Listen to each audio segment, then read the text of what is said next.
My teen dad died when I was 6. He wrote out a will where he left instructions of what he wanted me to have after he was gone. A keychain my parents bought him that he had for more than 20 years, his dog tags from his time in the military, this bracelet that he got when he became my dad, a little bobblehead toy from his brother who died in the military, a lighter that had been passed down through multiple generations of his family, and an old school pocket watch, also handed down through the family. My mom remarried after my dad died. My half-sister is now a pre-tween, and my half-brother is younger, grammar school age. My mom decided she was not going to honor my dad's wishes. I have his dog tags, but she gave my sister the keychain and wants to give my half-brother the lighter and the pocket watch. I begged Mom not to, but my half-sister has the keychain. She was so happy. I told her I didn't like that she had it, and I'd like it back because it was my dad's. She ignored me and said we shared, and she was so happy that I shared part of my dad with her. I told her it wasn't my choice. Mom told me I had a nasty attitude about it, and the last couple of years have been intense. My half-sister keeps showing off the keychain and talking proudly about how I shared it with her. She lost it once. I told my mom she was an evil witch for giving it away when my half-sister so easily lost it. Half-sister was really annoying last week and kept bringing up the keychain and the fact that it was my dad's, and I shared it with her. And I told her I didn't. She told me, of course I did, because she has it. I told her I never shared it, that I would never share it with her or my half-brother because they're not my dad's kids, and he would not have wanted them to have it. She told me it should be hers because we're sisters. I got so mad. I told her she was never entitled to anything my dad owned, and having that didn't mean I wanted to be her sister. And Mom was an idiot for giving it to her. She started crying and said we're sisters, and we should share stuff like that, and that I shared my dad with her. Mom was furious with me and called me a bully. I told her to get a hike. Am I an idiot? Edit. My paternal grandparents have Alzheimer's, so they can't help me. He wrote out a will where he left instructions of what he wanted me to have after he was gone. Your mom disobeys the instructions written in a will and gives your inheritance to a not to your dad related pre-tween. You are not the idiot. You should really get legal advice. Given your mother's theft and the general breakdown of your relationship with her, have you talked to your school counselors? Some are crap, but some may be able to point you to resources to assist you with your rights. Steal your stuff back from your half-siblings and send all your dad's things to a member of your dad's family for safekeeping until you move out. Make sure you set things up with that relative ahead of time and that they understand to keep it secret. If you can't do a family member, use a friend. If your mom and half-siblings accuse you of stealing from them, deny it and say that they must have lost it again. Your mother's not entitled to give away your inheritance. I was going to say steal it back too. However, upon further consideration, you cannot steal what is rightfully legally yours. Take it back. Leave it somewhere away from your family with a trusted person who supports your position. I really don't understand why parents feel that their children who aren't related to the person who died are entitled to their belongings. I'm so sorry. Take it back. Your sister is, in my opinion, trying to bond with you from what it seems. She isn't purposely rubbing salt in your wounds. May I offer some advice? Using anger to get what you want rarely works. If you want the keychain back, give your stepsister a reason to want to give it back. Be nice. You won't get anywhere with your mother with anger either. A counselor may be able to help you verbalize your feelings better so your mom understands how she betrayed your father and you. We live in a small town, and our area has a single school. The rules for the school are if you're handing out invites at school, everyone in the class must be invited. If you want to exclude some people, then you send the invites in the mail. My daughter had a birthday party 2 months ago, and everyone was invited. Cindy's having a pool party in 2 weeks for her birthday. Her parents sent her to school with the invites, and she handed them out before school started. Everyone in the class is invited, besides my daughter. Since it was handed out before school, everyone knows my daughter's not invited. My daughter's in first grade, so young. My daughter's a rule follower, and she does tattle on people to the teacher often. She's learning to mind her business, but needs help when they do something she thinks is wrong. She's also a cautious kid who'll tell people not to run around the pool and whatnot. I called Cindy's mom and asked if there was a mistake since my daughter came home upset. She told me no, that she wasn't invited because my daughter was a bossy buzzkill, that she'd ruin the party. I lost it and called her a crude person to exclude one of her kids' friends for being more cautious. She hung up on me after calling me an idiot. My husband told me that I shouldn't have called, that Cindy's mom was correct about our kid being bossy, and that this was a lesson for her. Am I the idiot? They should have mailed the invites. I see why your daughter wasn't invited. Also, it may be a learned trait. When the parent walks through the door, I usually suddenly know why the child is the way they are. The apple doesn't fall far from the tree. You are the idiot. It would have been better for your daughter not to know she was excluded. Still, these are young, excitable kids. She probably would have found out about this party, regardless of how the invites were distributed. If the other parents violated some school policy, then take it up with the school and let them handle it how they see fit. It's not your job to enforce the rules. Your husband knows how your daughter is. Even you know how your daughter is, based on your own minimizing statements. Let this be a teaching moment for your daughter. It's also not her job to enforce the rules. Okay, maybe I'm just confused, but is no one processing that the kid is in first grade? Like, she's old enough to be learning, but not everyone has social skills, especially at that age. I feel like that age is not when you start excluding kids, especially in a public shaming way. And a grown woman was crapping on a kid like, what the heck? And if we consider this a learning moment, how is this a punishment that fits the crime? You don't socialize, right? And you're bossy. So let's exclude you and mess up your self-esteem from a young age. I'm baffled, y'all. So disappointed in humanity. I don't care if OP didn't fully handle the situation properly, because if that was my kid, I'd be losing it too.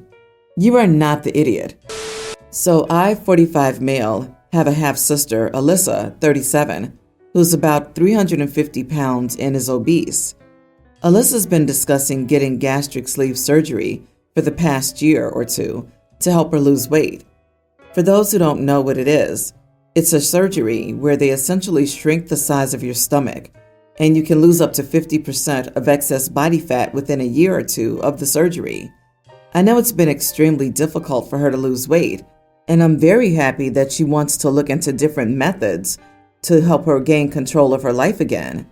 She's finally found a doctor that she feels comfortable with and has gone in for a few consultations to learn more about the procedure. And everything has seemed like it was going well regarding the surgery. But recently, she came over for dinner with my wife and me. Alyssa explained to us that the surgery she wants is expensive, and the doctor quoted $22,000 for the surgery, as well as some plastic surgery afterward that she wants to be done to remove excess skin and scars. Unfortunately, she doesn't have any savings and has been living close to paycheck because she works in retail management, and the cost of living in our city is extremely high. In comparison, my wife and I work in decently stable fields and have 9-to-5 corporate jobs, so we're in a better financial position than Alyssa.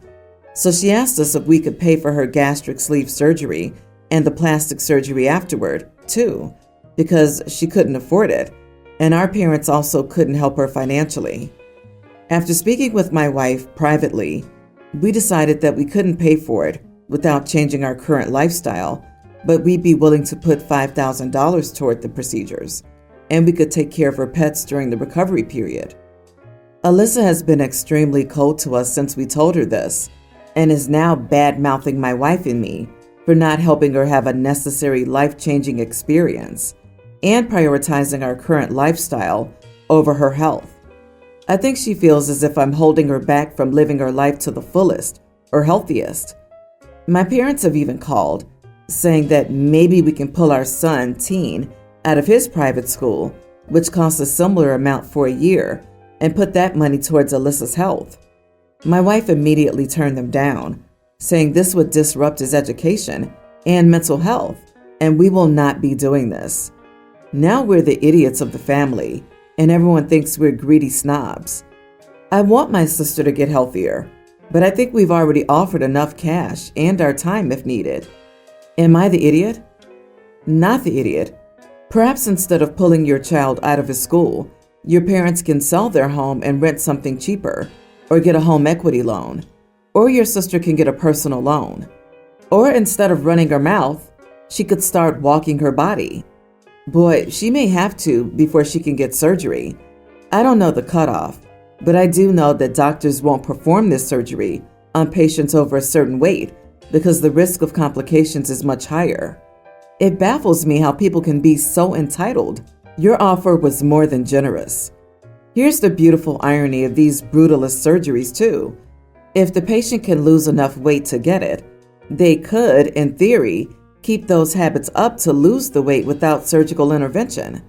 The other part is, if they're healthy enough for surgery, they're measurably healthy enough to lose weight without surgical intervention as well. Look at the rates of regaining weight after. It's startling, and surgery certainly isn't a cure-all. Plus, it leans heavily into an anti-fat bias. This sister might need help, but it's not financially, and it's not from her brother. I actually have first-hand experience.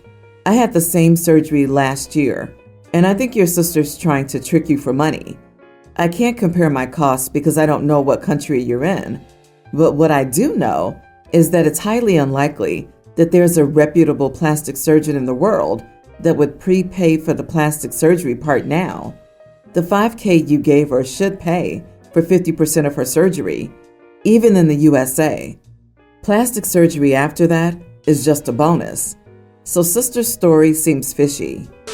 I'm a 22-year-old female, and my boyfriend is 27, Tom. We started dating a few years ago, but he lives far from his parents, so I've never met them before. But we traveled to their city and arranged to meet them. I have a weird skin condition. When I was born, it was placed on my scalp, not just regular skin, so my hair had a little white piece. As I get older, the skin patch increased, and now it's exactly half my hair. My actual hair color is black, so I unfortunately look kinda like Cruella de Vil.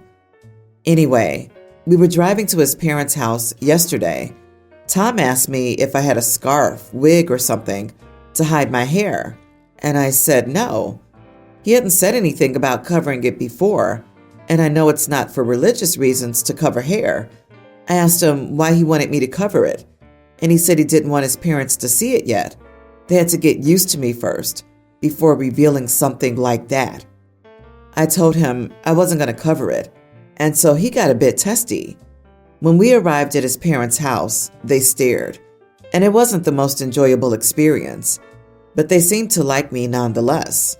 But on the ride home, Tom was mad because he saw how his parents didn't like it, and now they'd probably never like me. He said I should have covered my hair, and things would have been fine. So, am I the idiot? It seems that his parents disapprove of our relationship now, according to him. Not the idiot, but dating one.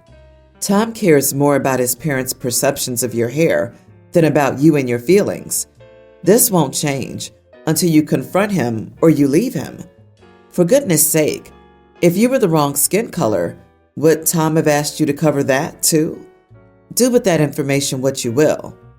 Also, your hair sounds rad as crap. Right? Oh no, my girlfriend looks like Anna Paquin in X-Men. How will I show my face in public? Anna from Frozen also has a big white streak. So obviously, you either look like a superhero or a princess. Take your pick. Even if you intentionally dyed your hair that color, he still would have no right to ever force you to cover it up. Everyone in my family would be like, I'm so jealous. Her hair is awesome. I was just complaining about how my gray hairs are all random, and how I wish they were solid bits so I could have some fun with bright colors. OP is not the idiot, but I agree your boyfriend is. He's being super weird over hair. I, nearly adult male, am the youngest of 3. My older sisters are Rhea, 20, and Cleo, 19. Our dad died when I was 5 and my sisters were 7 and 8. Mom married our stepdad 13 months after Dad died. Our stepdad wanted to adopt us, but we didn't want to be adopted. So instead of the adoption, Mom and stepdad changed our last names from our dad's to our stepdad's, and Mom said it would give us a family name. My stepdad couldn't have kids, so he invested a lot in my sisters and me being his kids. He really did try to be our dad too, and I know he loves us, but none of us ever wanted his name, and my sisters changed their last names back already. Cleo told them after she had her name changed for a little while. It was like 2 months ago, she told them, but she did it more than a year ago, and Rhea and I knew about it. My mom and stepdad set me down a couple of weeks ago and told me how much it hurt my stepdad that my sisters had changed their names, and Mom asked me what I was going to do since she knows I'm not too fond of it as well. My stepdad said he'd like to think that me being 6 when he became my dad, that I'd like to keep his name in some way, like maybe hyphenate my name, or just keep it as just his. I told them I would be changing my last name back to my dad's as well, and I didn't want to hyphenate or keep my stepdad's last name. I told them I believed it should never have been changed in the first place. I don't hate my stepdad. I don't think he would have been so insistent on us being his kids and having his name if he could have kids of his own. His pushiness and the way he never took what we felt and wanted into account do bother me. But I also know he's poured a lot into our lives. He paid for the best extracurricular activities, went to every PT conference since he married Mom, spent a lot of time with us, trying to just be dad, and spoiled us with gifts when we were kids. It's hard because I wish he could have been less focused on being a dad and just more focused on having a relationship with us. I know I could at least say I truly love him, and I might have come to see him as a second dad, though he would never have been my only dad or main dad. But I always saw him as this pushy family member who put his own wants before ours and put his desire to be a dad onto 3 kids who already had one they loved.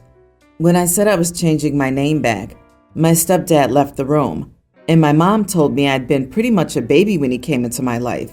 I was 6, and that he raised me for 11 years and has considered me his son from the very first moment. And to tell him he's not good enough to consider keeping his name makes me a selfish son. She said our lives are better because of him, and he deserves better than the way we've rejected him. Am I the idiot? You are not the idiot. Your mom is a major idiot for expecting you to feed your stepfather's ego and pass down his family name. Instead, you can thank your stepfather for always being there, but tell him you're your father's son and will change your surname back to what it was. You can thank your stepfather for always being there. I'm not sure I'd even want to do this. He erased your father without a thought of anyone but himself and his wants. Him pushing for this without consideration for your feelings, instead of just being there, is what drove you away. And making a teen responsible for the feelings of a grown man is ridiculous. Thanks, but no thanks. Sorry, your mom is kind of like this too, OP. I disagree. I can't quite bring myself to call your stepdad an idiot because you make it sound like he did try very, very hard to be the best stepdad he could be. He treated you all like you were his kids, spent his money on you guys freely, and he put in the work. He showed up for more in your lives than many biological living parents ever did. Your mother, on the other hand, is very, very much the idiot. She created a bounty of false narratives that hurt both you and your siblings and her husband. A little part of me hopes you understand it wasn't your stepdad's fault so much as it was your mother's fault. She created these false narratives. She emotionally manipulated your stepfather into thinking he could be your dad. She changed your last names, and she forced you to give up your own identity.